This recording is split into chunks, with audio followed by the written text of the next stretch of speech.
मुस्लिमच्या राजकारणामुळे झालं काय मी तुम्हाला सांगतो.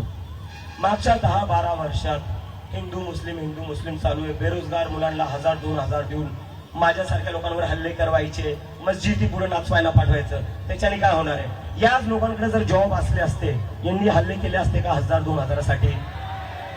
मस्जिदी समोर जाऊन नाचले असते का? अरे मंदिरासमोर जाऊन नाचा ना. आपला धर्म काय मस्जिदी समोर नाचण्यासाठी आहे? काय डोकं तुम्ही कुठं घाण ठेवलेलं मला काही कळत नाही. आणि ह्या 10-12 वर्षात झालं काय हिंदू मुस्लिम मुळे? आज आपल्या देशात 40 वर्षात सगळ्यात जास्त बेरोजगारी आहे.